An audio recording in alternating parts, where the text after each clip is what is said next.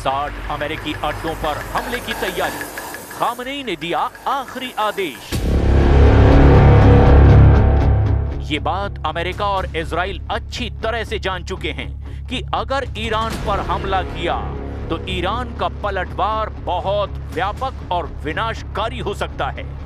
इस वक्त ईरान को रूस और चीन से सैटेलाइट और खुफिया जानकारियां मिल रही है, जबकि अरब सागर में मौजूद चीनी युद्धपोत ईरान को अमेरिकी युद्धपोत अब्राहम लिंकन की पल पल की खबरें दे रहे हैं। बंदर अब्बास जैसे ईरानी बंदरगाहों वाले इलाके पर अब 1000 से ज्यादा आत्मघाती स्पीड बोट हमले को तैयार हैं। मिसाइलें और ड्रोन भी हमले के लिए तैयार हो चुकी हैं। एक रिपोर्ट के मुताबिक मिडिल ईस्ट में अमेरिका के लगभग 40,000 से 50,000 सैनिक तैनात हैं और हाल ही में USS Abraham Lincoln aircraft carrier के आने से करीब 5,700 अतिरिक्त सैनिक इस क्षेत्र में जुड़े हैं।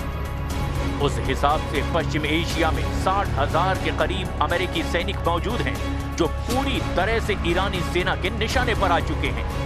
कतर में 10,000, कुवैत में 13,500, इराक में 2,500, यूएई में लगभग 5,000, सऊदी अरब में 3,000 के करीब, जॉर्डन में 3,000, सीरिया में 900 अमेरिकी सैनिक ईरानी सेना के निशाने पर हैं और इन्हीं सैनिकों की कब्रें खामनेई ने अब तेहरान के पास कब्रिस्तान में खुदवा दी हैं।